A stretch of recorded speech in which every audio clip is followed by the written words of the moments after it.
ụmụnne m unu nwekwarechi nwanne ọnụ nwaanyị mba nnọọ.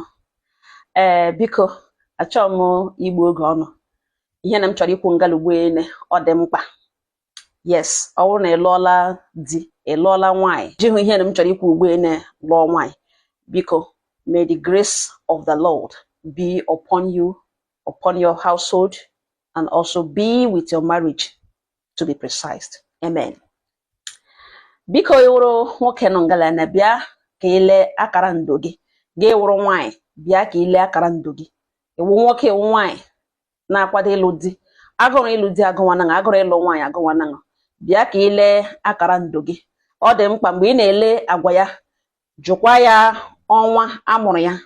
Akara ndụ, what I mean by akara ndụ gị wụ your zodiac sign. Yes, your sign. Ụfọdụ aghọta, ụfọdụ na-ajụ sị ọ gịnị wụ this sign. Ụfọdụ ma sign ha mana ha amaghị onye ha kwesịrị ịlụ na onye na-aga adabara ha. A sịkwala ihe m na-ekwu ngalugbo nwaanyị mba nọ na falasi, nwaanyị mba nọ ihe ndị a na-awụ ọkụkwana.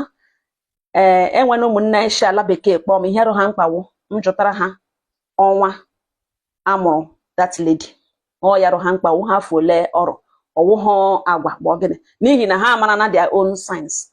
Ụfọdụ si na kọntrị ebe ha nọ na ihe ndị ọcha na-eji alụ before gị hụ marriage agbasara ebe nọ ha nọ, ọ na-ara ahụ. Ihe m na-agwa unu ugbu a, Asians eji ya aṅụ garị.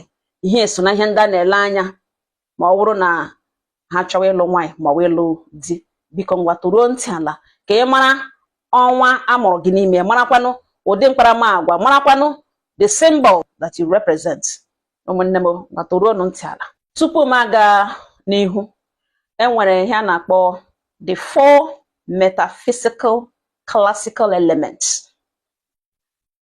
Yawo nature, 4 classical elements. Keha, water, air, fire, and land. And we're 12 zodiac signs. The 12 zodiac signs: 1 Aries, 2 Taurus, 3 Gemini, 4 Cancer, 5 Leo, 6 Virgo, 7 Libra, 8 Scorpio, 9 Sagittarius, 10 Capricorn, 11 Aquarius, 12 Pisces. These 12 zodiac signs, a group ha, and when they fall on water, fall on air, fall on fire, fall on land or earth. Ọ ihe a na-ekwu, enwere ụmụ mmiri, nwee ụmụ ọkụ, nwee ụmụ ikuku, nwee ụmụ ala. Gị na ụmụ mmiri ọpụtakwa na ewu ọgbanje, ọpụta na ewu nwa amamiwọta. Gị nwe ụmụ ikuku ọpụtakwa na ewu wind na-ebu ebu, iwu ikuku na-efe efe, ọ ụmụ ikuku mba. Ọpụtakwa na ewurukwanụ, gị ewurukwanụ nwa ọkụ, ọpụta na ị na-ekpe ọkụ ebe ọ bụla ị gara gị ekpuo fuel ebe a ma ị ga ọkụ mba. Gị ewuru nwa ala, ọpụta na iji ụkwụ ala gaghị gị, ọ mebi ịkwụga n'ala mba. Enwere ha na-akpọ relative forces na connect to this nature. Ịghọtago ị na-ebi ya ngwa toro ntị ala.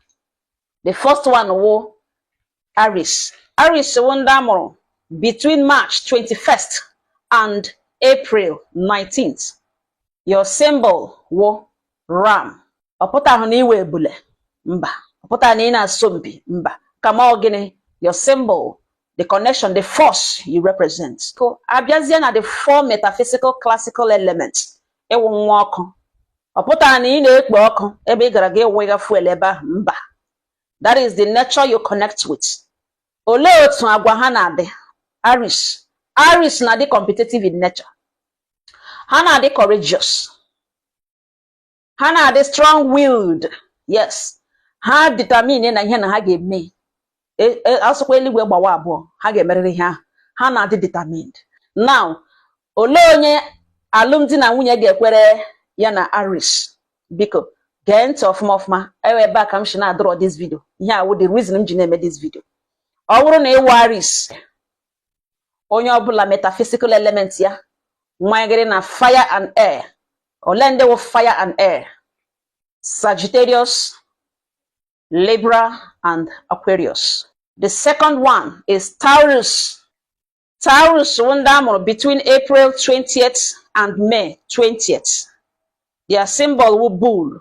Among the 4 metaphysical classical elements, Taurus woman, land or earth. Taurus, odeka agwa ha na-akpa.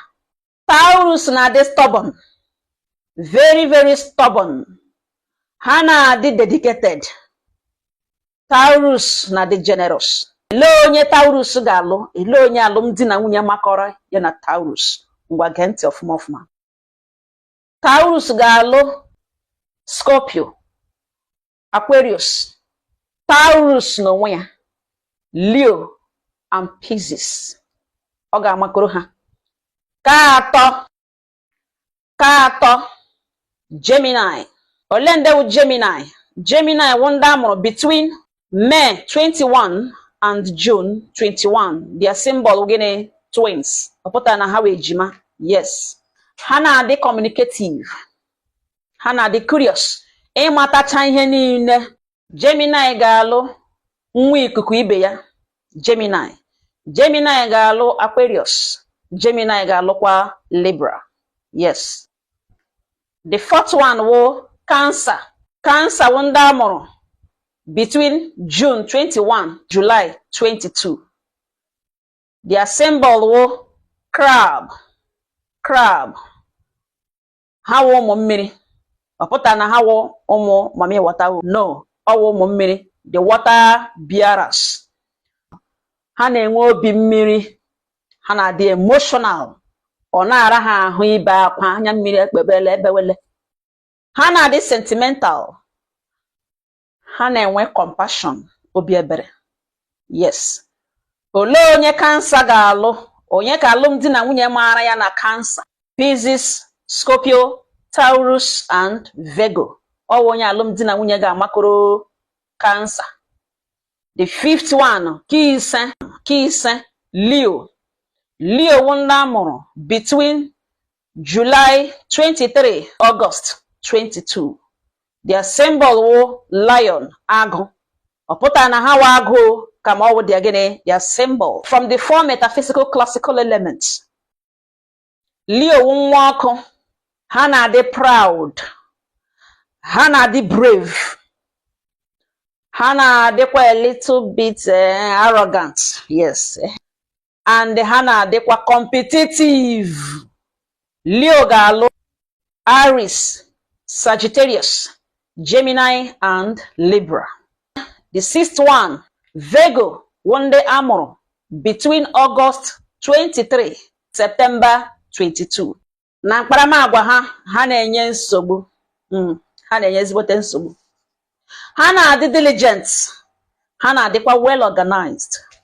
Virgo ga-alụ Taurus, Capricorn and Pisces. Now the 7th one, Libra, between September 23 and October 22.